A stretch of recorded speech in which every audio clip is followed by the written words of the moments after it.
comment je retrouve tous les articles sur lesquels je dois me réapprovisionner urgemment et également tous les articles sur lesquels cela nécessite bientôt une commande, comme tu peux le voir ici sur mon tableur Excel, où grâce à la case à cocher, j'arrive à retrouver tous les articles concernés. Si tu souhaites ici découvrir toutes mes astuces, reste avec moi, je te montre cela en détail juste après. Avant que je n'entame ce tutoriel, n'hésite surtout pas à liker ce contenu et si ce n'est pas encore fait, à t'abonner à ma chaîne. Et donc, j'ai ici plusieurs articles sur lesquels j'ai des commentaires sur un éventuel réapprovisionnement. Et il y aura trois types de commentaires. Donc, les articles sur lesquels le stock est suffisant, les articles sur lesquels le niveau est bas et il faudra donc par conséquent prévoir bientôt une commande. Et enfin, tous les articles étant dans un stock critique où cela nécessite une commande urgente. Et je vais donc ici, à partir de la case à cocher, me focaliser sur les articles sur lesquels je dois urgemment me réapprovisionner et également les articles sur lesquels il nécessite bientôt une commande. Et donc, comme tu as pu le voir en introduction de ce tutoriel, j'avais mis en surbrillance tous les articles concernés à partir de la case à cocher et je vais donc ici insérer une case à cocher. Je maintiens la touche CTRL et également sur les articles nécessitant bientôt une commande. Je vais aller dans Insertion, puis je sélectionne case à cocher.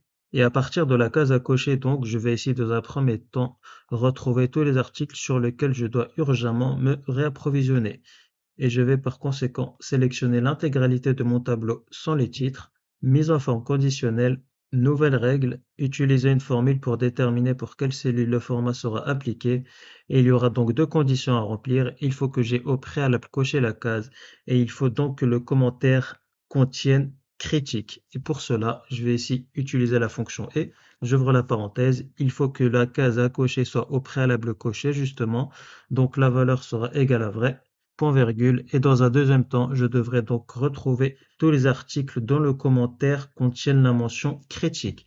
Pour cela, je vais ici utiliser la fonction enum qui va me permettre de justement retrouver le mot concerné que j'imbrique donc à ma fonction cherche qui va me permettre donc de rechercher la mention critique à travers tous les commentaires. Et donc là, j'ouvre la parenthèse. Et donc tous les articles sur lesquels je dois urgemment me réapprovisionner contiendront la mention critique. Donc je mets entre guillemets critique pour le premier argument de ma fonction cherche, point virgule. Et là, je me retrouve au second argument de ma fonction cherche. Et comme je vais me baser par rapport au contenu des commentaires qui se retrouvent donc à partir de la cellule C4, je vais donc mettre ici $C4 pour verrouiller les colonnes. Et là, je ferme la parenthèse pour refermer ma fonction cherche et je ferme la parenthèse pour refermer ma fonction enum et je referme la parenthèse pour refermer ma fonction et. Puis je clique au niveau de la flèche pour réagrandir la fenêtre de la mise en forme. Je vais aller dans Format et je vais donc adopter une couleur de fond de remplissage qui va être ici sous ce rose. Je fais OK. Plutôt non, je sais pas ce rose que je voulais prendre, celui du dessus. Voilà, je fais OK. Puis je vais aller dans police d'écriture que je vais adopter en gras. OK, OK. Et si je souhaite donc retrouver tous les articles sur lesquels je dois urgemment me réapprovisionner, je n'aurai plus qu'à cocher la case concernée et j'aurai donc par conséquent tous les articles sur lesquels cela nécessite une commande urgente. Comme tu peux le voir ici, tous les articles contenant un commentaire critique, ce seront donc les articles sur lesquels je dois urgemment me réapprovisionner. Et à l'inverse, tous les autres articles dont les commentaires ne contiennent pas critique, ce sont des articles sur lesquels cela nécessite pas encore une commande urgente. Et avant de retrouver tous les articles nécessitant bientôt une commande, juste pour t'informer que j'ai réalisé un fichier Excel 100% automatisé qui te permettra de gérer et de suivre tes stocks au quotidien de manière simple et pratique. Si tu souhaites télécharger mon fichier Excel 100% automatisé, tu n'auras plus qu'à cliquer sur le premier lien en description. Et également, si tu souhaites passer un cap dans ta maîtrise d'Excel, j'ai réalisé une formation intitulée Formation Express Excel. C'est une formation qui te permettra en quelques semaines de passer d'un niveau débutant, intermédiaire, jusqu'à un niveau avancé. Si tu souhaites donc rejoindre ma formation Express Excel, tu n'auras plus qu'à cliquer sur le deuxième lien en description. Donc là, je vais ici provisoirement décocher. Je vais donc ensuite resélectionner l'intégralité de mon tableau, mise en forme conditionnelle. Nouvelle règle, utiliser une formule pour déterminer pour quelle cellule le format sera appliqué. Et je vais donc réutiliser la fonction et car toujours deux conditions à remplir. Il faut que la case à cocher soit au préalable cochée. Donc la valeur devra être égale à vrai, point virgule. Et enfin, je vais réutiliser la fonction enum que j'imbrique à ma fonction cherche car on va rechercher tous les articles contenant la mention bas. Donc tous les articles avec un niveau bas, ça va être les articles sur lesquels je devrais prévoir bientôt une commande. Donc entre guillemets pour le premier argument de ma fonction cherche. Donc je mets entre guillemets bas, point virgule. Et là je vais ici sélectionner toutes les cellules à partir de la cellule C4, donc $C4. Je ferme la parenthèse pour refermer ma fonction cherche, puis la fonction enum, puis la fonction et là, je clique sur la flèche format, donc une police d'écriture en gras et un fond de remplissage dans autre couleur. Je vais ici prendre ce orange, je fais OK, OK et OK. Et si je coche la case, j'aurai donc ici tous les articles nécessitant bientôt une commande. Et comme tu peux le constater, tous les commentaires sur les articles mis en surbrillance contiennent la mention bas. Et à l'inverse, tous les articles ne contenant pas la mention bas ne sont pas mis en surbrillance. Et je peux ici également retrouver les articles sur lesquels je dois urgemment me réapprovisionner. Mais pour une meilleure visibilité, je te conseille plutôt de cocher l'une des deux cases l'un après l'autre et non pas de les cocher en même temps. Et sinon, c'est pas très agréable à regarder. Et enfin, comme tu as pu le constater, je vais ici retrouver en dessous de cet encadré qui a été mis en gris de ma part juste avant ce tutoriel. Je vais donc ici retrouver tous les articles sur lesquels je dois urgemment me réapprovisionner et également tous les articles nécessitant bientôt une commande et toujours à partir de la case à cocher. Et comme le titre sera variable ici, selon la case à cocher, je vais ici utiliser une formule. Et donc, est égal à si, j'ouvre la parenthèse, si la case est cochée ici, donc la valeur sera égale à vrai, alors je sélectionnerai les articles à se réapprovisionner urgemment. Donc je sélectionne cette cellule, point virgule, sinon si, j'ouvre la parenthèse, si la case à cocher sur les articles nécessitant bientôt une commande est égale à vrai, alors on mettra comme titre les articles nécessitant bientôt une commande. Et si aucune des deux cases est cochée, donc point virgule, un résultat vide, j'ouvre les guillemets, je ferme les guillemets, je ferme la parenthèse pour refermer ma deuxième fonction ci et je referme la parenthèse pour refermer la première fonction ci et je valide. Et j'aurai donc ici les articles à se réapprovisionner urgemment. Et si je décoche et que je recoche les articles nécessitant bientôt une commande, j'aurai également le titre concerné. Et donc, juste avant de récupérer tous les articles nécessitant bientôt une commande ou les articles sur lesquels je dois urgemment me réapprovisionner, si tu apprécies ce genre de tutoriel, écris-moi en commentaire article et je verrai à réaliser d'autres tutoriels de ce format. Et je vais donc ici retrouver en dessous de ce titre tous les articles sur lesquels je dois urgemment me réapprovisionner. Donc je vais ici pour le moment décocher les deux cases. Et donc je vais ici utiliser la fonction si une nouvelle fois car je vais me baser par rapport à la case à cocher. Donc est égal à si. J'ouvre la parenthèse. Donc si cette case est au préalable cochée, donc la valeur sera égale à vrai et point virgule dans ce cas-là. Et je vais donc ici retrouver uniquement les articles sur lesquels je dois urgemment me réapprovisionner sans les commentaires car cela ne sera pas nécessaire étant donné que le titre aura déjà le commentaire indiqué et je vais donc ici utiliser ma fonction choisir colonne étant donné que je n'aurai besoin qu'une des deux colonnes de ce tableau. Et pour retrouver donc ici tous les articles sur lesquels je dois urgemment me réapprovisionner, je vais devoir effectuer un filtre, d'où l'utilisation de la fonction filtre que j'imbrique donc à ma fonction choisir colonne. Et donc mon tableau, ça va être ici, encore une fois, tout mon tableau, point virgule.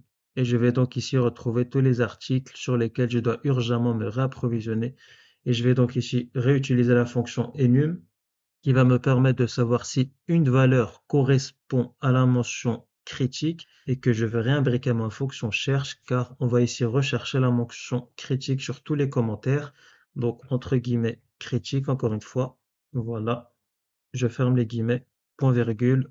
Et donc le texte ici, je vais ici sélectionner toute la plage des commentaires, donc jusqu'au dernier article. Voilà. Et là, je ferme ma fonction cherche et je referme ma fonction enum, point virgule. Donc si vide, un résultat vide pour le troisième argument de ma fonction filtre. Et là, je referme ma fonction filtre, point virgule. Et donc là, je me retrouve au deuxième argument de ma fonction choisir colonne. Comme je n'aurai ici besoin que de la première colonne pour avoir uniquement l'intitulé des articles concernés par les articles à urgemment se réapprovisionner, je vais donc ici choisir la première colonne, donc je mets 1 et je referme ma fonction choisir colonne. Point virgule, sinon si, j'ouvre la parenthèse, je vais donc ici retrouver tous les articles sur lesquels cela nécessite bientôt une commande. Et donc la case devra être cochée ici, mais pour aller au plus vite, je vais copier-coller la première formule car elle sera quasi similaire de celle que je vais choisir tout de suite, ou du moins celle que je vais utiliser tout de suite. Donc je fais ici CTRL-C et CTRL-V. Je vais réagrandir la barre de formule, voilà. Et donc, quelques modifications apportées, ça ne va pas être F4, mais ici F6, et la fonction choisir colonne, donc là, ça ne va pas être critique, mais bas, comme on l'avait vu pour la mise en forme conditionnelle, donc bas, BAS, pour tous les articles contenant un niveau bas. Et donc là, je pense que j'aurais tout modifié, donc ça va être toujours les mêmes plages, la fonction filtre, la même plage concernant le commentaire, puis et donc la point virgule, valeur s'il faut. Donc si je n'ai coché aucune des deux cases, alors un résultat vide.